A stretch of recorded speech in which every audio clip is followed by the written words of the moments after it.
Hello and welcome to the oddschecker betting show, Horses to Follow, sponsored by 888 Sport. On the show, we will hear which Nicky Henderson horse Andy thinks is destined to be a staying star. I think we're going to see a massive improvement when he steps up in trip. Which Willie Mullins horse Barry Geraghty sat on, which gave him the feel of Sprinter Sacra. He's in the Sprinter Sacra mode. This fella, to me, just has that bit of oomph.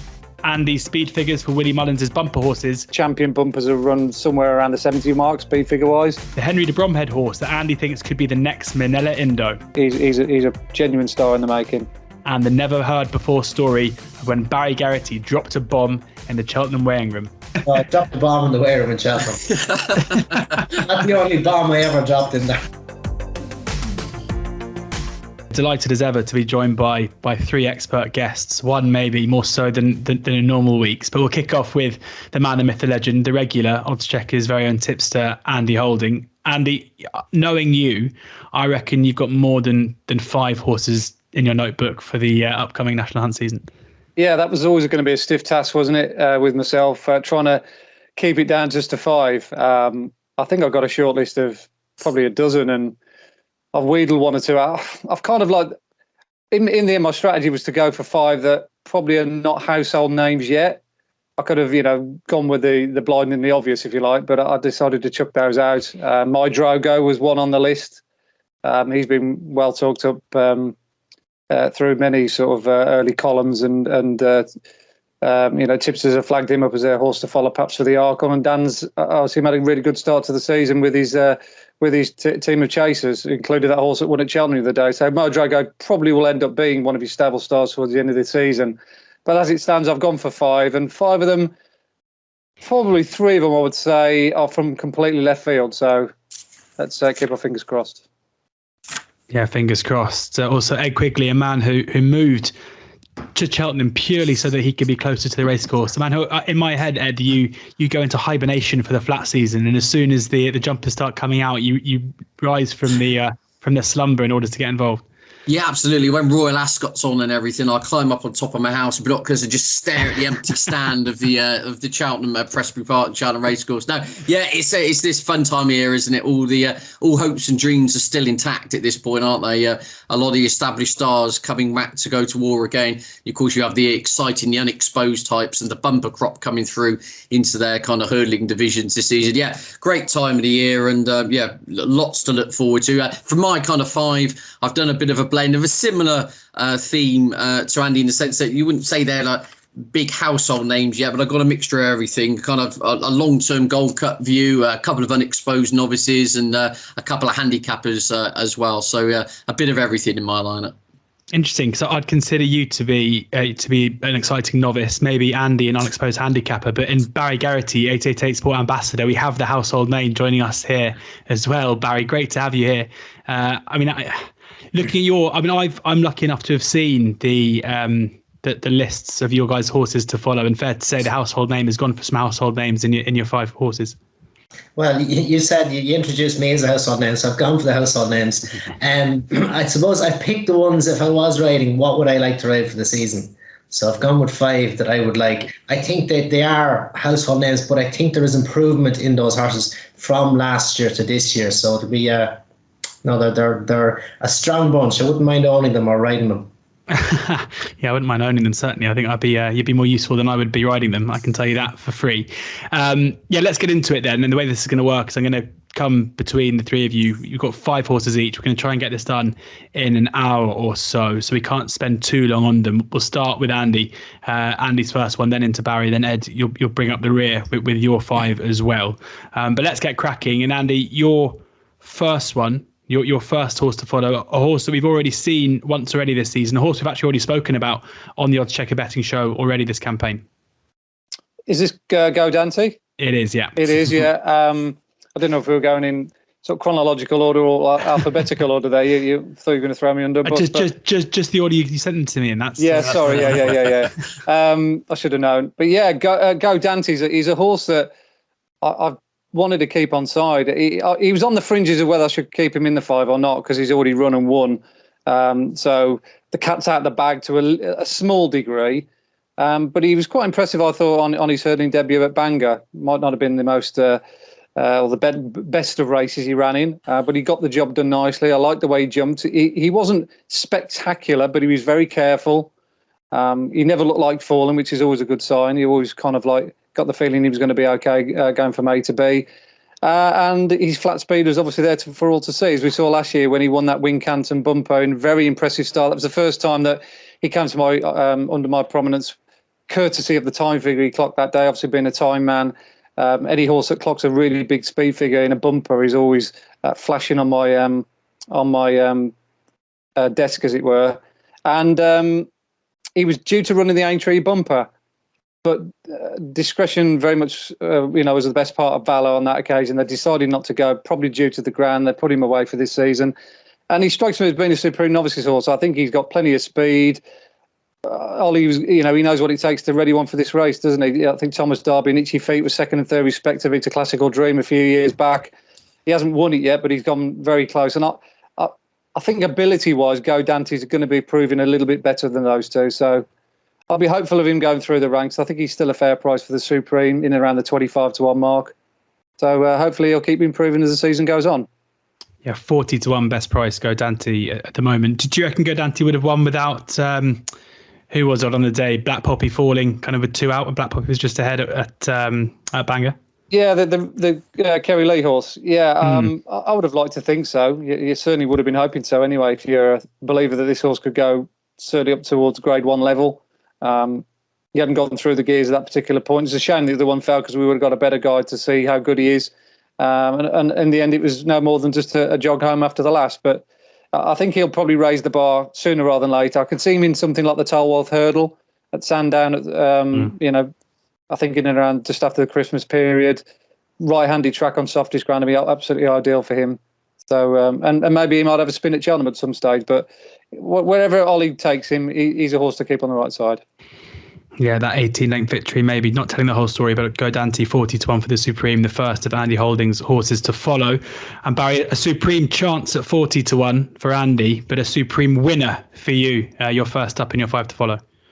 Yeah, appreciate it. He obviously was very impressive in the Supreme, and personally, through the season, I was thinking this fellow wants 2.5 mile, and Willie was adamant that 2 because he slightly laboured when he won in Leopardstown previous to this. So I thought he was a horse who wanted further, and then he absolutely destroyed the field in the Supreme. And it was a good field. It wasn't vintage, but it was good.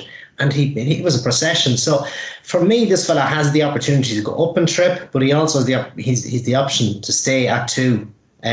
Jumping, he's a big, scopy type, jumps brilliantly.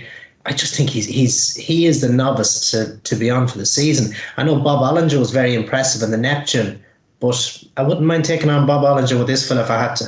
I think he's potentially the real deal, and obviously in the right hands of Willie Mullins. He's going chasing. He's 3-1 favourite for the Arkle, 7-1 best price for the Marsh.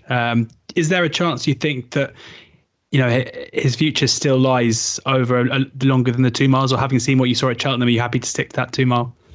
Well, what I saw in Cheltenham surprised me because, as I say, I thought he wanted further. But what he did in Cheltenham would make him a 2 miler for now. But I think he's a horse who has stamina won't be an issue for him. He has the option and time of stepping up. But to be as devastating as he was over 2 in the Supreme, he could be a champion chase horse in the future. Yeah, absolutely. As I say, 3-1, currently best price for the Arkle. Very, very warm favourite. And Ed, your first pick on these 5 to follow, a horse for Henry de Bromhead, who bounced back from a Cheltenham fall with a win at Wexford a couple of weeks ago, Eclat De Rire. Yeah, indeed. Henry de Bromhead. A quick note on him. What a fantastic season he had, including the Cheltenham Festival, wasn't it? And not very often do you have the Champion Chase winner, Grand National winner, Gold Cup 1-2 all in the yard at the same time. It was quite remarkable, wasn't it? Your champion hurdle winner, I've even said Honeysuckle as well. Ridiculous season for Henry de Bromhead. And yeah, Eclat De Rire at the moment, I say, wouldn't be kind of up in anywhere near that bracket, but definitely has the potential to improve. And I just thought it was a case of job done at Wexford, very deep ground that day. but jumped really nicely. Nice confidence booster, as you mentioned, George. Was travelling nicely in the festival novices behind Monkfish in March before capsizing. It was at the 11th or the 12th fence, just as the race was heating up. Soft ground clearly plays to his strengths. He's had that nice confidence booster, and it sounds bold accounts are they're gonna bring him over for the Ladbrokes Trophy, or the Hennessy, as a lot of people like to call it, at Newbury at the end of this month. I just think if you ever wanted to see a horse who was tailor-made for 3.25 miles on a galloping track on soft ground, it's Eclat De Rire. And also, you look back through the profile, as Barry will know, of this type of race, second season novices coming into this contest marked in the low to mid 150s are often the types you want to kind of get hold of before they've got exposed. And I just think, the horse is low on experience, but when he's completed, he's looked very good. He's going to gallop all day. I've backed him for the Cheltenham Gold Cup. I think he will just be one of those kind of left of field. He's more in the kind of the synchronised Lord Windermere or Bobsworth mould than he is of like your Applutard or your Corto Star, in the sense that they've got 2.5 mile speed and are moving up to staying trips. He's an old fashioned grinder, will jump and gallop, and I would be shocked, even if it's not at November, at the end of November at Newbury. I would be shocked by the end of the season if he's not substantially better than an official mark of 154. Eclat De Rire for all the top staying chases this season. One. I think he's still 33s for the Gold Cup or thereabouts. I think there is mileage in that price. You guys got to start using oddschecker more. 40-1 best price for the Gold Cup at the moment, and Eclat De Rire also 7-1 favourite for the Ladbrokes Trophy as well, which isn't by the back end of this month, isn't it? Saturday, the 27th of November, 7-1 fav at the moment. Barry, you spent the day with Henry de Bromhead with 888 Sport recently. This isn't the only one of Henry's horses where that is flagged up on these 5 to follows. I'm not going to come to you every time, but did you see Eclat De Rire? Did you hear from Henry how he kind of came out of that Wexford race? Yeah, no, he's very happy with him. He's and like that, I think, as Ed mentioned, he has the right kind of profile for a race like the Ladbrokes Trophy, coming in as a novice, second season, has the right kind of rating, but his form is very much on heavy ground. But that's all he's raced on, really, with the exception of Cheltenham when he didn't complete. So it's probably unfair to judge him because he hasn't had the opportunity to show what he can do on better ground.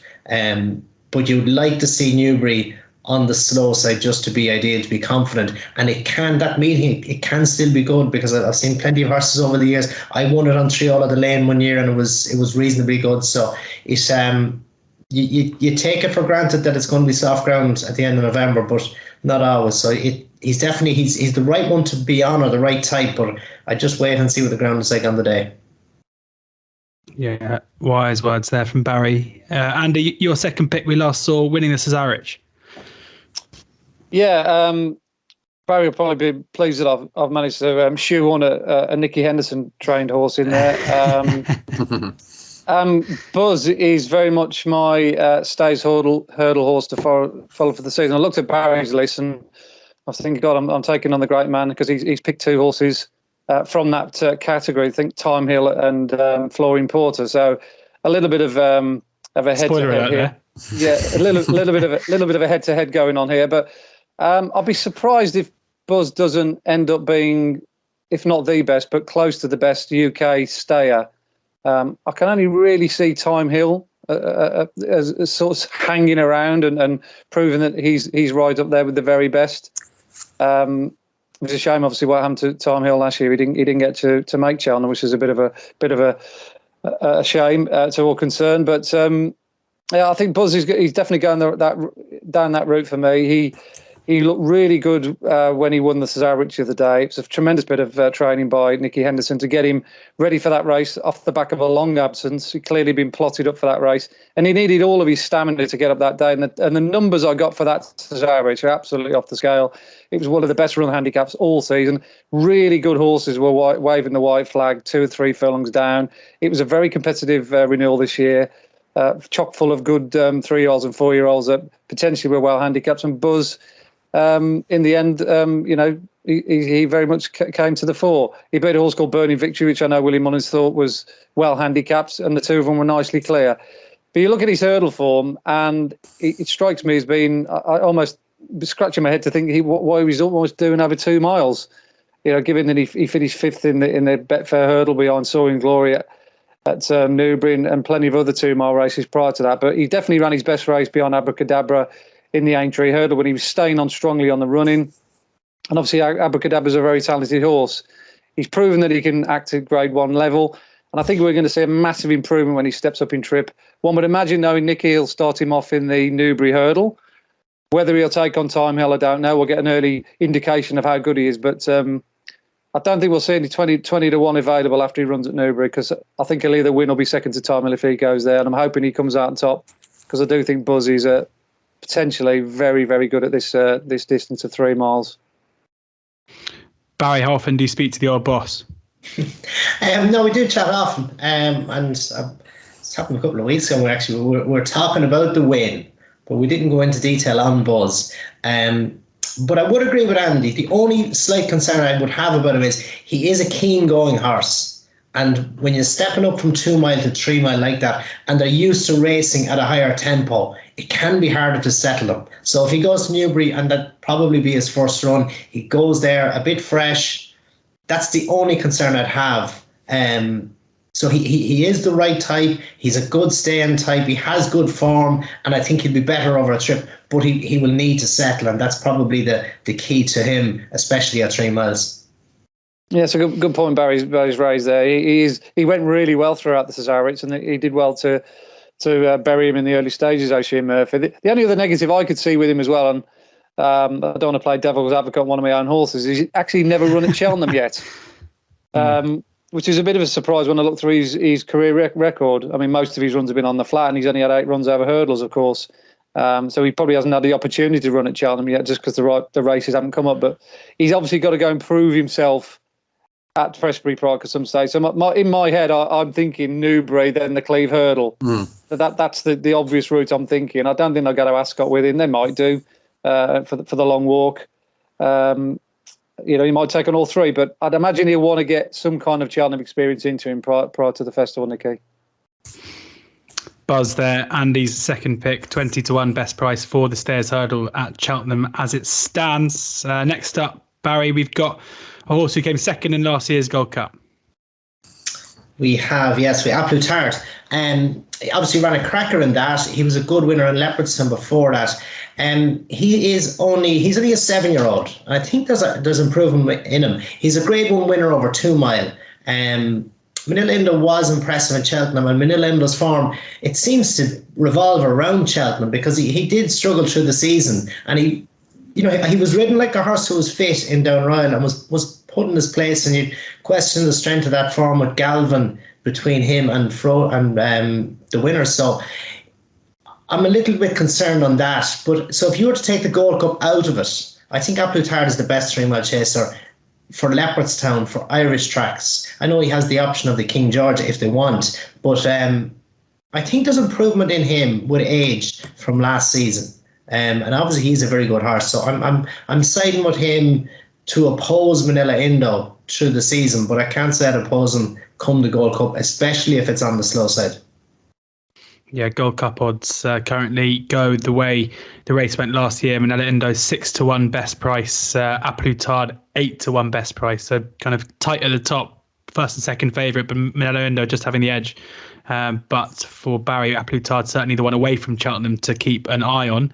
Ed, your second horse to follow is a Willie Mullins horse, who I don't think many people will know a great deal about.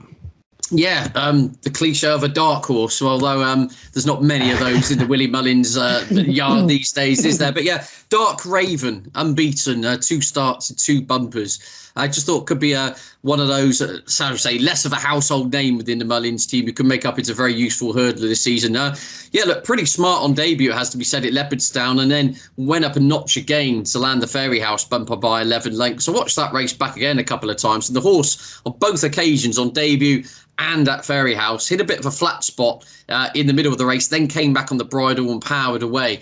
Seems to have like a nice eclectic blend of speed and stamina, but there is plenty of stamina in the pedigree. And I definitely think they'll be going up in trip with this horse. And now he embarks over hurdles this season. Mullins has kind of said something along those lines. He kind of sees him going into kind of middle distance hurdle races. And it wouldn't shock me at all, keep it short but sweet, if he ended up in something like the Ballymore. He's clearly got a serious engine on him. He's well bred. But we know as the old folklore, the legend goes, I believe, George, Willie Mullins apparently has had one anti-post bet in his life, and that was when he backed 5 for 3 to win the Supreme. Well, it won the Ballymore that season. So where that horse will end up, I don't quite know. But my gut feeling is staying trips will end up more of his bag by the end of the season. Whether the Albert Bartlett or those types of races might be too much of a grind for him. I just think he could be that nice kind of middle ground around the 2.5 mile races, and I could see him especially some of those Irish races on soft ground. He could really make a splash. So yeah, Dark Raven, a little bit of a dark horse, one I'm looking forward to over hurdles this season. And normally it gets earlier every year that you're told what the Mullins hot pot is in the Supreme. And I think this is the first year ever I haven't heard. So I've been taken off the mailing list. Andy, I'm going to put you on the spot slightly here, but these kind of these Irish bumpers and bits and bobs where that the form doesn't necessarily, the bare form, it's hard to work out how good it is. Do you have any numbers on the clock for Dark Raven? Funny enough, I do. I did a little bit of research on Ed's behalf, actually, because I obviously... Very kind of you, sir. Yeah. I respect you, Ed. So I took on board all the horse that you put up there and nominated as Willie's one of his better ones for the season. His 2 bumper time figures are 61 and 53, which means absolutely nothing to you guys. You think, well, I could have just plucked numbers out of the air there. But basically, any bumper worth its salt would that's a strongly run one would run over 60. The champion bumpers have run somewhere around the 70 mark speed figure wise. That's our speed figures anyway, ratings. So a 61 is fairly healthy, and he achieved that last time out at Punchestown, as Ed referred to. And it's interesting looking at Willie's potential stars in those categories this season: the Supreme, the Ballymore, Pink in the Park, also won a Listowel. She was very impressive on the eye, but she only ran a 42. Dicer Dynamo, who I think Patrick Mullins put in Willie's column the other day. They did a separate interview with Patrick, and he was suggesting that horse might be of interest for the Supreme at 16 to 1. That horse ran a 53, so that's fairly healthy. And then he's got horses obviously like Grand G, who ran a 56 when she won at Punchestown. And then he's got Grange Court West and Adamantly... I think it's Adamantly Chase, is it? I think something like that. They've run reasonably good numbers, but the best of the bunch is Ed's horse, Dark Raven. So I'm certainly backing it up on the clock anyway, the horse he's picked. Passes the eye test. Passes the spreadsheet test as well. There we go. Everyone's happy. I'm glad. I thought you were going to pick him apart there, which would have been awkward. No, not at all. Third up now for Andy is Papa Tango Charlie, a John Joe O'Neill trained horse who won by 12 lengths on his first chase start at Carlisle. And I was lucky enough to get a quick voice note from the jockey on the day, Nick Schofield. Hi guys, it was great to win on Papa Tango Charlie at Carlisle last weekend. He done what he hoped he would do. He's really matured lately.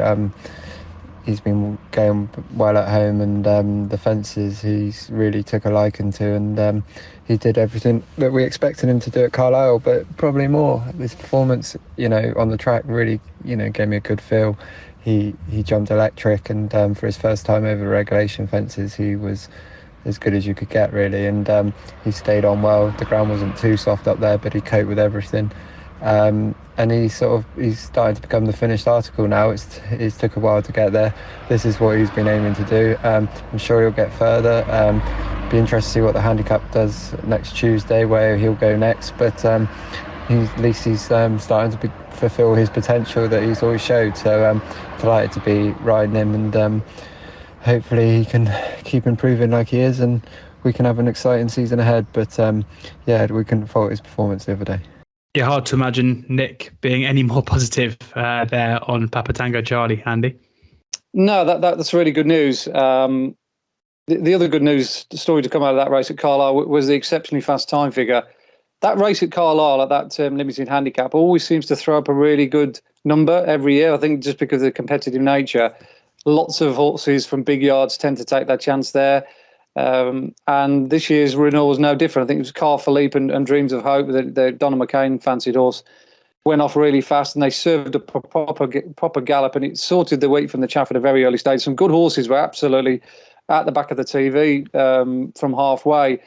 And the way this horse powered home as well from 2 out to the line, he looks a thorough stayer. Obviously, that was 2.5. I can't imagine he'll have any problems with 3 miles, which I think ultimately is his goal. And I also did a bit of split screen data work compared to Fiddler on the Roof as well on the same card, which is a great guide. You know, you got an older horse rated in the 150s who won over the same course and distance, beating a good field that day. And Papa Tango Charlie came out the best of the two. If you put the two up on a comparison, and considering that John Joe's horse was eased down about 100 yards from home, it makes it even more impressive. He went into that race rated 128. I'm not sure, as Nick said, what he's going to come out rated afterwards. I'd imagine somewhere close to 140. It's a pity that they don't have that novices handicap at the Cheltenham Festival anymore, because that would probably be the ideal race for him. Putting him away and perhaps giving him one more run and keeping his mark under 145. I'd imagine their hands now twisted to run him in graded races. He might go something like the Dipper Chase at Cheltenham to see whether he's what's the grade 1 race now? Is it the Marsh Chase, is it, for novices? Whether he's a Marsh Chase horse or he's an RSA horse, only time will tell. But rest assured, this horse will leave handicaps way, way behind him. I've already got the data to prove that. And, Nick Schofield and Connections had a lovely win at the festival last year with Sky Pirate, and who's to say they couldn't have another one? I'm just going to say, Andy, do you think they might tilt it windmills with him early? As in, I don't know, so Cheltenham in 10 days' time, is that the 2.5 miler, isn't there, where you probably bump into My Drogo and T-Clipper and a few? Or do you think they'll... how do you play? I mean, could they plot their way through to the Ultima and get him in off 144, if you see what I'm saying? Or do you think they might just roll the dice and say, look, if he ends up being 160 rated Chaser, we'll go all that way? I mean, it's hard to know. I'm not privy to any information, really, in that sense. Normally, it's quite difficult to get that kind of stuff out of Nick as well. Courtesy of the odd text I send him, he often plays his cards close to his chest, quite rightly too as well, with those kind of owners and connections.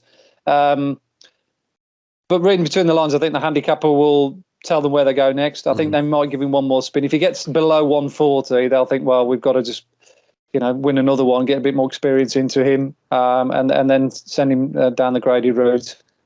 But there's loads of options for him between 2.5 miles. As I said, the Dipper. He might even go to the Courtauld Star at Kempton, maybe over 3 miles.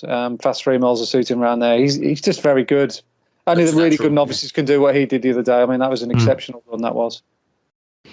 Yeah, absolutely. Exciting season ahead for Nick, for Andy, hopefully, and for Papa Tango Charlie, and his third selection. Barry, your third one, I'm glad you've picked this one, because I think it's going to be one of the most interesting stories to develop over the course of the National Hunt season. Energumene, who thought we were going to get an almighty clash between him and Shishkin at Cheltenham. It didn't happen. Hopefully it will over the course of this season. But, I think we're seeing at the moment quotes of 5-1 for the champion chase compared to 7-4 Shishkin. Do you think what we've seen so far from the two suggests that the gap in quality is that big?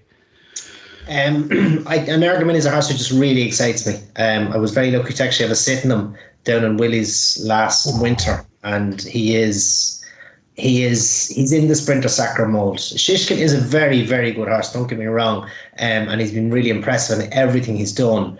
But this fella, to me, just has that bit of oomph. As I say, I put him into. I'm not saying he's as good as sprinter, and he may never be, but he just has that. He's that level of class. Jumping comes really easy to him. I know Shishkin jumps brilliantly. He's very accurate. Where this fella just seems to roll at fences, and he takes them in his stride. He gives them so much air. It happens so easy for him. I suppose early through last season, I was just wondering, is he ground dependent? Because all his form wasn't soft ground. But he put that to bed in Punchestown when he beat Janadil, who is a good yardstick. And he destroyed him on good to soft ground, if you like. I think he's just very, very good. He was a little bit keen. He's a front-running sort. He has been keen, but not desperately. But I think the year is going to help him to relax more. But for me, he just, if you ask me, take your pick, Shishkin or Energumene, albeit I'd love to have the choice and I'd love to be taking Shishkin home. But no, Energumene is to me, he's the type of 2 mile chaser I'd love to put my leg over.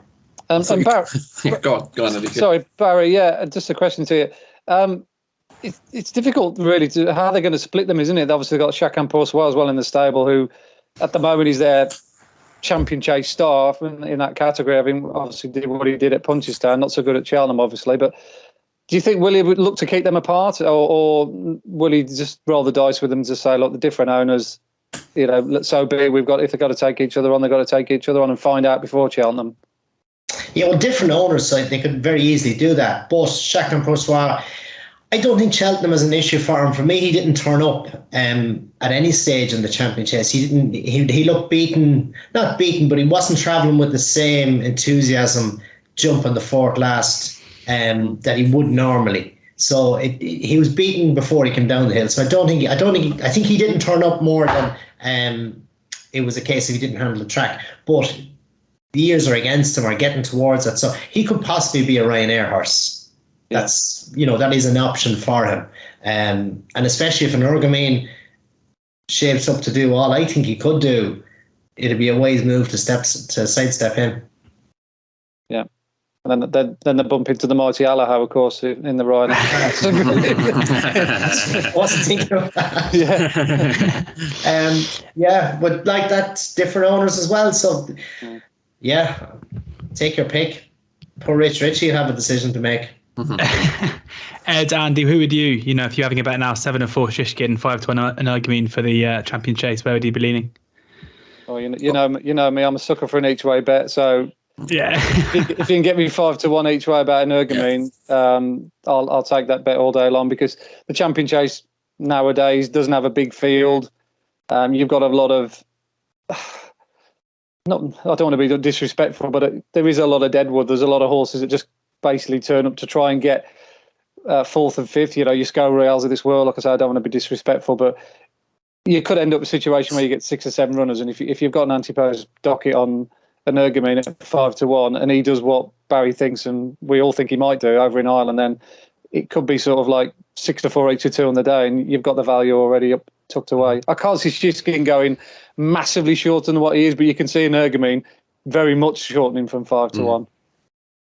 Yeah, I'd echo a lot of what Andy's saying, really. Just the scope to shorten, isn't it? He's just got to come out Energumene early season, put in one majestic performance which makes your eyeballs pop out, and then the prices crash, don't they? So at the prices, Energumene still, there's plenty of mileage in that price for sure. Now, the great thing about these horses to follow podcasts and videos is that we go from Energumene, one of the most exciting horses in training, to Ed's third selection, a horse that last time he won, COVID didn't even exist, 3rd of November 2019. Oh yeah, well, crikey, it's like a bygone era, isn't it? Yeah, that's how far back I go. Yeah, so a bit more you'd argue more of an exposed type in here, but Derender Kayak for Alan King. This is a horse I've got the kind of handicapping view in mind. He was an individual who he had a pretty good novice campaign, it has to be said. He got injured when they basically decided to run him in the plate and not the novice handicap chase at the Cheltenham Festival that year because of the ground. He wants decent ground, is the bottom line.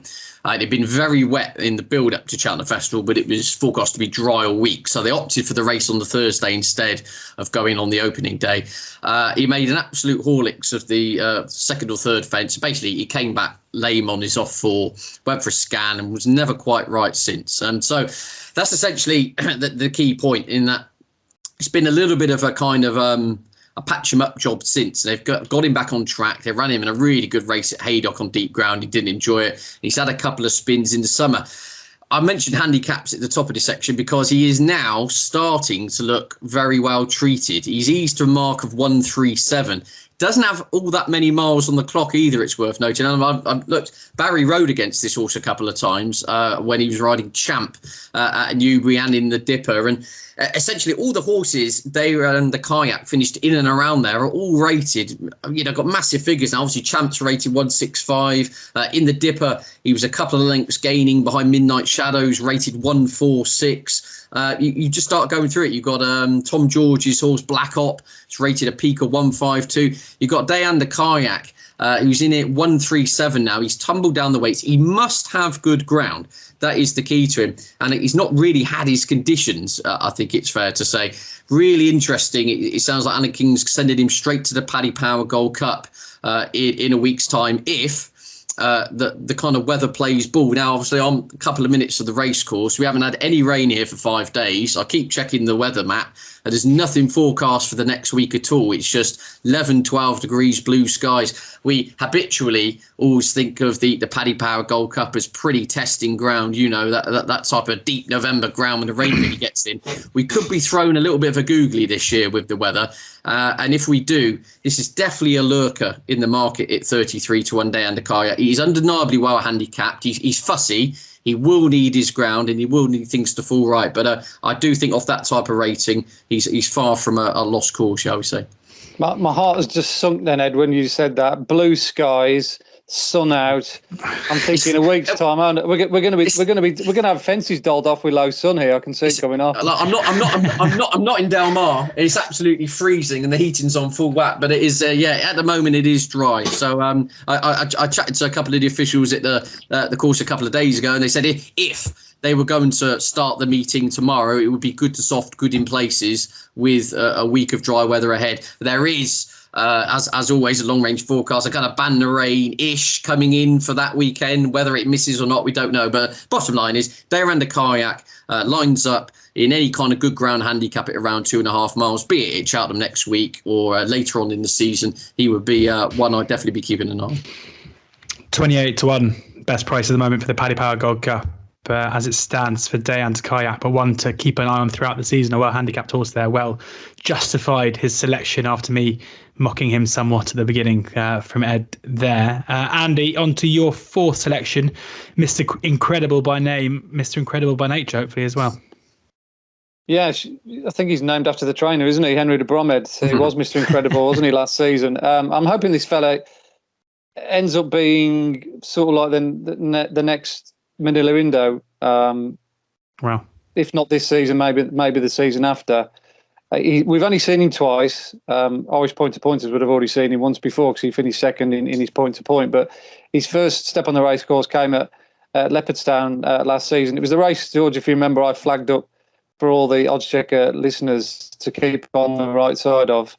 It was a race that was won by Galliard de Mesnil in the end. And, of course, Galliard de Mesnil went on to win at the Dublin Racing Festival and just narrowly got beat by the mighty Bob Olinger. So the form of that maiden hurdle could not have worked out any better. And it was one of those races that just stood out based on the overall time figures and particularly sectional times as well. You could see that he was a Grade 1 horse, Galliard de Mesnil.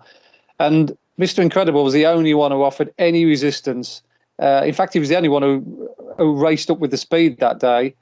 There was a horse, another one of Henry's called Magic Hayes, a 2-mile mare who shot off in front that managed to keep up with the pace, and he did incredibly well to finish second. That was his first run under rules, which was a great one. And of course, then he went to Nace next time out.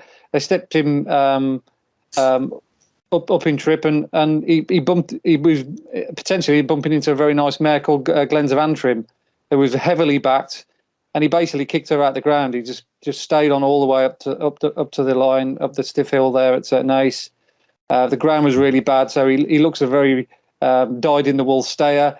One would imagine that Henry just took him straight up a fence because he looks that model. You look at him, he's big, he's scopy, rangy. He looks a typical Henry horse. And I'd imagine he'll start off somewhere, maybe like Nace over in Ireland, just pop him around a 2-mile 1. He usually starts his good horses over 2-mile 1 at one of those Nace or Navan meetings. And then he'll gradually work him through the ranks. Whether he'll end up being an RSA horse this season, I don't really know. Usually goes to a 7-year-old, doesn't it, the RSA? I think Don Polly's the last 6-year-old that won it, and he'll be a 6-year-old next season. But whatever happens, I think we're going to be hearing big things about Mr. Incredible, if not this year, but maybe the year after. he's a genuine star in the making. Star in the making, one to keep an eye on long term, possibly as well. Not just this season there from Andy, Mr. Incredible for Henry de Bromhead. Barry, you've got a couple now. Andy's already teased them. I think he went a bit further. He kind of let the cat out of the bag a little bit here. But let's start with last year's Stayers winner, Flooring Porter. Yeah, Flooring Porter. So he won the Stayers hurdle last season as a 6-year-old. Very free going type. So he's going to improve for the year. He's going to relax better. Now he has to go left-handed, and he showed that in Punchestown when he tried to run off the track and threw away the Stayers hurdle at Punchestown. So it's not an option to go right-handed. And I'm sure the lesson will be learned from that visit to Punchestown. But what he did through last season and the heights he came from very low beginning. And he won good handicaps. Then he stepped into graded company at Leopardstown, and he annihilated a good field. And then backed that form up at Cheltenham. So at his age, as a 6-year-old, he is still open to improvement. But he's also his racing style will improve. So I think he's the one to be on. He's the horse for the Stayers division. But I don't see anything getting near him in Ireland throughout the season. I think he has all of those races, with the exception of Punchestown, I think are all at his mercy. What about Classical Dream, Barry? You must have been impressed with him when he won at Punchestown. Obviously, that was very much his day, wasn't it? And Flooring Porter wasn't his way. He wanted to go the other way around. What do you make of Classical Dream? Do you think that was a little bit of a flash in the pan, and can we rely on him again this season? I'm sure the two will clash at some stage. Yeah, but he's missed time. I think he was trained for the day, and Punchestown like that. It's nearly in May. It's you have a horse coming in like that fresh, who's taken on horses who've been around the block all season. You can get a little bit of a false read with a performance. So Classical Dream, I would respect him, but he's had his issues. He's had his time off. I think Flooring Porter, as I say, a 6-year-old turning 7, he's a horse with massive potential. And his style of racing, that's going to improve. I don't see him going right-handed. But he won't be as keen going. He won't be burning the candle at both ends as much as he would have done. But the performance he put in at Leopardstown before Cheltenham was unbelievable. And then he went and did what he did at Cheltenham. So no, I think he's a top class horse who's open to improvement. Flooring Porter there, 10-1 to repeat the trick next year and win the Stayers again. Current price is 10-1, best price for Gavin Cromwell.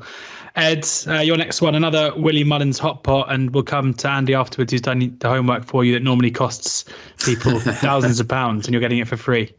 Well, it might be costing me £1,000 if I back this horse, and it turns out being no good. But yeah, Jungle Boogie, unbeaten for Willie Mullins. This is a horse who's had all sorts of issues, according to his handler. Very hard horse to keep sound, but he's my kind of joker in the pack, if you like, out of the 5 I picked. He won his bumper in Clonmel, and then it was nonchalant, wasn't it? Was he 7s on or something ridiculous next time out, but in a maiden hurdle over 2.5 miles at Punchestown. But he won by distance. He won hard how. On the whole, he jumped really well. He clattered the third last, which can do a novice some good. Kind of sharpened him up a bit. He was definitely a lot straighter at the next hurdle after that, it has to be said. And he's just a really interesting type. I was listening to what Willie Mullins said. He said, look, they've had a long talk connections. He's 7 rising 8. He's an old horse, one so inexperienced, and I think they're going to tilt it windmills a little bit with him. He said he wouldn't surprise him by the end of the season. They end up throwing him in the staying hurdle division along with the likes of Flooring Porters and Thyme Hills of this world, because they've kind of got a little bit of a race against time with him. But he's clearly got some engine. He's got a decent cruising speed. He goes off, he gallops, he wears. I think he's a little bit hard on himself, is the bottom line. He probably over races to some extent, but if they can keep him sounding in one piece, I just think he could be the type of horse who springs a bit of a surprise and causes an upset, because he's totally unexposed. He's had one start of a hurdles, won by half the track, hard held, and they've ummed and ahed whether they go chasing with him. And I think similar, perhaps in the same boat as Classical Dream, who's a horse they've found it very hard and have had to keep him wrapped in cotton wool. It always just in the back of your mind, you send him chasing. That's a kind of a never asking more demands of a horse who can be traditionally a little bit fragile as well. So yeah, Jungle Boogie, totally kind of left the field one unbeaten, one absolute garbage maiden hurdle by half the track, and it sounds like they're going to have a bit of fun with him, as I said, at the age of 7, rising 8, and they'll throw him in some real fancy races and see where they go with him. And said he wouldn't shock me if he ended up causing a little bit of an upset in one of them. Won by half the track, Andy, in a garbage race, says Ed. Well, anything you can glean for us? Yeah, his 2 time figures, unfortunately, haven't been any good, but that's indicative of probably the manner that he won and the opposition he took on rather than anything else. He's just a difficult horse to get a gauge on. He ran to a 46 time figure first time up, and then he ran to a 34 at Punchestown, which is, they're almost in reverse doing a time like that. So, yeah, he's got to go a long way to scale the heights that Ed's hoping for, certainly based on the clock at the moment. But, it's early days yet. Let's see what he can do in a very good race. You win some, you lose some, Ed. We'll take the first one up, and then hopefully, as you say, Joker in the pack there for Jungle Boogie. Fingers crossed for a big season. On to the last 3 picks of the 5 to follows. And Andy, I must say I got excited when I did my research on this one. Champion Green, form figures of 3rd, 5th and 3rd in his first 3 starts before winning 4th time of asking. Official rating of 90, owned by JP McManus. Tell us what you've seen. Yeah, because it was a spin of the coin, really, whether I kept this one to myself and didn't put it out there, or just go for the obvious one, My Drogo, because I do think My Drogo will be vying for top honours in the 2 mile novice chase division this season. But I decided to chuck Champion Green in, who's, I think, available to back, is it 50 to 1 currently, I think, with some firms. I'm kind of like trying to second guess what Joseph and Connections are thinking here, but they've got a whole host of potential horses they could run in the 3-year-old stroke 4-year-old division throughout the course of the season. But I always take an extra second look when you see the JP colours on one that's got quite a bit of decent flat form, similar to the likes of Ivan Gorbachev, who won the Triumph for Joseph and JP a few years back. And, of course, the ill-fated Sir Eric, who would have probably won had he not suffered a life-threatening injury in the Triumph a couple of years back. And this fella comes out of a very, very hot maiden back in 2020 when he caught the eye massively that day. It was a race that was won by Arturo Toscanini, but you got group horses in that race, such as Earlswood. I think Salamarak was in that race as well. And this fella was nudged out to finish a never near a 5th that day from a bad draw. So I wanted to follow his career throughout. He had a nice little sight the first time at Galway from a bad draw on good ground, which didn't really suit him. But again, he ran on really well. And the only time he's had a proper test when they went a good gallop was at Punchestown when we last saw him back in September. And the form of that race has worked out really well. The time figure was quite healthy, but the second horse has won, a horse called Plume Noir. The third horse, funny enough, of Joseph O'Brien's won a maiden hurdle at Fairy House the other day. That horse got beat 8 lengths at a filly that shaped quite well also. And the 4th horse has won, a horse of Sheila Lavery's. So straight away, that form of that Punchestown race is working out really well. And I did notice that Joseph mentioned this horse as a possible juvenile hurdler in one of the stable tours that he did the other day. So putting all the pieces together, good horse off the flat, wants a bit of give in the ground, looks as though he's going to improve the further he goes. He hasn't had a distance of ground to run over yet, but he was very strong at the finish over a mile and 1 at Punchestown. So he does fit the criteria that I like to look for a juvenile hurdler. And if he goes the way I think he'll go, and I'll imagine that Joseph will probably run him in early doors in that December meeting at Leopardstown. I think there's a couple of juvenile hurdlers that usually throw up a nice horse. He could well be a big Triumph hurdle contender towards the back end of next season. So I think he's 50 to 1, isn't he, at the moment? Yeah, 50 to 1 for the Triumph. 50 to 1, yeah. There we go. Let's go for the big bucks. One there for the Triumph. Champion Green for Joseph O'Brien, for Andy Holding, 50 to 1 for the Triumph. One to keep an eye on with some decent flat form, as I say, an official rating of 90 on the flat. Barry, you've spoken to us about the best stayer over in Arden. Now time for presumably the best stayer on this side of the Irish Sea in Thyme Hill. Yeah, Thyme Hill, and maybe he could prove himself to be the best stayer in France on Saturday. He goes for the Grand Prix d'Automne. I won't say my French is perfect there. But yeah, he goes to Auteuil on Saturday for a 350 grand 3-miler. So that'll be interesting to see now. But he will be taking on the French horses who've been racing all season on his first run. So Philip will need to have him definitely on his A game. So he could be vulnerable on Saturday. But yeah, Paisley Park is probably dropping off where he was. I did have a question mark about him in Weatherby, just with the trip round there being an easy track, the ground being on the better side. I thought Ascot played to his strengths and soft ground when he beat Thyme Hill. But Thyme Hill, I thought, probably travelled a bit too well in that Ascot race. And I think with age, he's going to relax better. He's going to see it out better. So for me, Thyme Hill is the best there in England.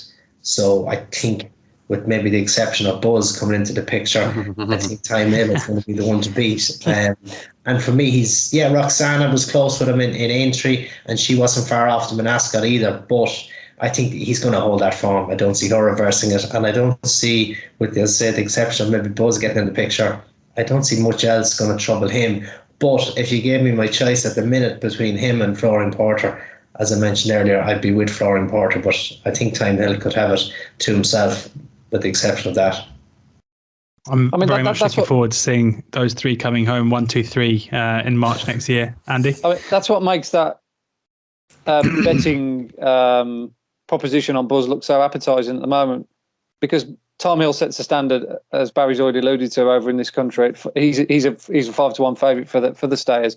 But then you've got a whole raft of horses which might not run, unlikely to run, and the others are training on. You've got Classical Dream, Flooring Porter. They talked about Galopin de Champ, but I presume he goes over fences. Sir de Burley, we know where we are with him. I mean, I've literally bought the T-shirt with him for the last 2 seasons.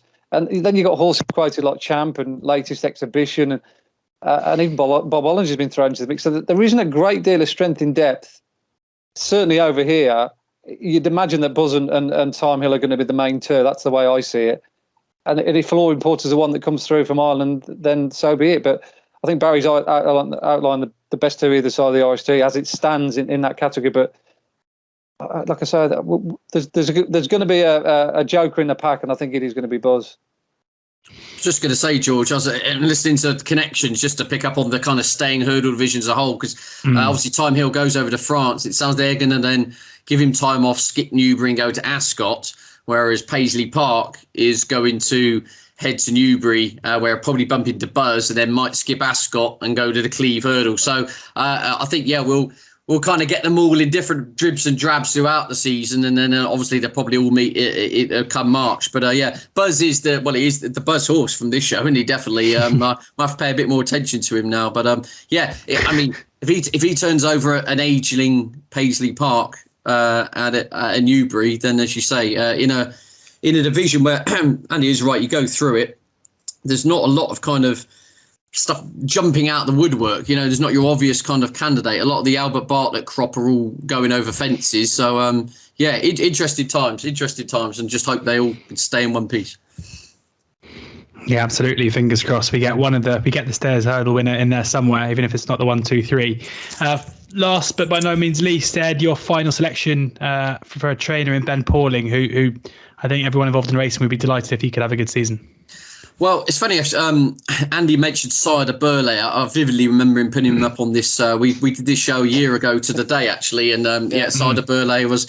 I was waiting for the picture to go behind you there, Andy. You said you were going to get him framed, but I actually put a horse up. This is a horse I put up 12 months ago. Your Darling for Ben Pauling, and on the show at the time, I think my exact words were, he's.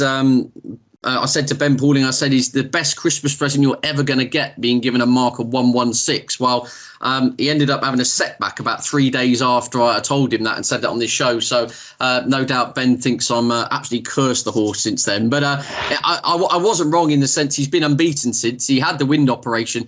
He had 5 months off the track. He won a handicap hurdle on handicap debut in May at Huntingdon. That was just a case of getting him back on the track and getting everything working again. And then at the same venue last month, if you saw it, his Chase debut, he jumped and he cruised and he travelled and he really looked the part on Chase debut on that occasion, albeit, at a lowly level. But I see he shot up to mark of 127 from that. He's in Aintree at the weekend in a much better race, but I just think, looks can be deceiving. You only got to look at my face for radio. But, I mean, this horse really is the most stunning looker. I mean, he absolutely looks the part. He will be a proper 3-miler in time.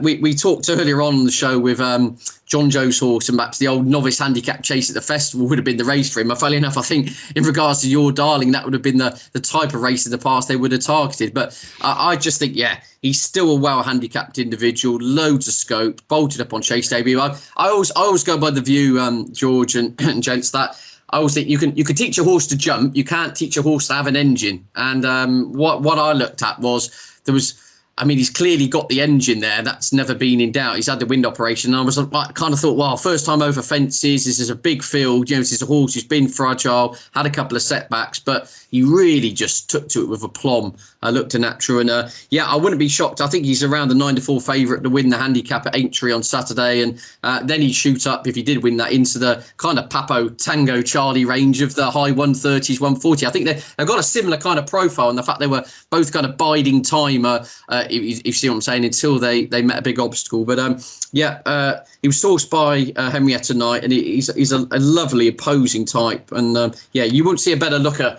in the paddock than Your Darling, and the results are starting to deliver on the racecourse, which is the main thing. So one for the handicap ranks, unexposed type, Your Darling for Ben Pooley. Yeah, the early bird catches the worm. So those people listening to this early on after release, we're recording this on Thursday afternoon, about 5 o'clock. The 140 at Aintree is the race that Ed's talking about there, and Your Darling is the current 9-4 favourite. So hopefully Your Darling can oblige for Ed and get us off to that, to a George. 5. Yes. Your Darling, I lined up on Flinter Sacra in his bumper in Newbury, first time out, thinking I had a shoe in. And he settled reasonably well, and I turned in thinking I'm still on a shoe in, and away went Your Darling, and I couldn't get past him. He is a gorgeous horse. Flinter Sacra hasn't, with the exception of bolting up his bumper next time, hasn't franked that form, but it was a very, very strong bumper. So I would say you're on the money with Your Darling. Yeah, well, it was a very good time, and then it was a bitter blow, wasn't it, for Connections? He blew out at Warwick next time out, Ed. Is that right? I think he was a 2-on shot or something like that. And was he pulled up the next day? Yeah, it all went wrong, and then he went to Sandown, and he was travelling all over the Adramal, the horse of Tom Lacey's that went on to win the Grade 2, and then he stopped, just walked up the Reading. I thought, I said on this last year's show, I said there's something not right about that. Nico got off and said, look, his wind's totally gone. They gave him a wind up, gave him 5 months off, kind of just got him back at Huntingdon, and he scraped home in that handicap hurdle, put him back out the grass, brought him back in, built him up, and then, as I say, he's really just a tank of a horse, and he got the job done on chase debut. And like I said, off 127, I'm convinced there's mileage in him still. I don't think they want to really traipse him round. He looks a classy. I don't think you really want to bottom him in deep winter ground, so I wouldn't be shocked if whatever he did at Aintree this weekend, perhaps they put him away and then come back for a spring campaign. But he's one I'd like to keep on side, definitely. Bit like all of us, I'd done well for the summer. Well, some more than others, Andy. Yeah, some more than others. Summer's a distant memory now, and all the better for it, because it means we are at the infancy of the National Hunt season. Great to get your guys' thoughts on your 5 to follow. Before I let you go, going to come to each of you for the one horse of your 5 that you are the most excited about. Andy? Oh, Papa Tango Charlie, Mr. Incredible. Mr. Incredible is the long-term project, isn't it? I'd say, Mr. Incredible. Yeah, he's just with a guy that he's just a genius with these kind of horses. So I'm in safe hands with nominating him. So, Mr. Incredible out of those 5. Barry? I would be torn between Appreciated and Energumene, but no, I think I'll go with Energumene. Energumene. Ed? I'd be Eclat De Rire. I wouldn't be shocked if he won at Newbury and really kind of thrust himself into the Gold Cup picture. Before we do go, though, actually, George, this is something I wanted to clear up with Barry. I've actually got my Barry Geraghty merchandise. I brought it down off the wall.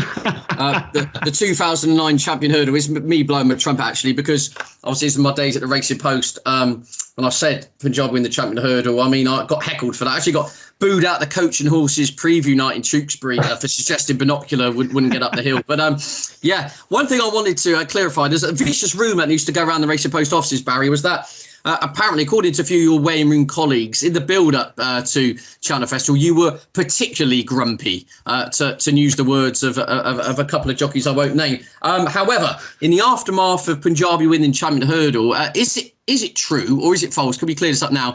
That you got down on one knee on the steps of the weighing room and proposed to Paula in the aftermath, basically along the lines of, well, if I'm not going to be happy after winning a Champion Hurdle, I never will be. Can you dispel the myth, or where are we with this?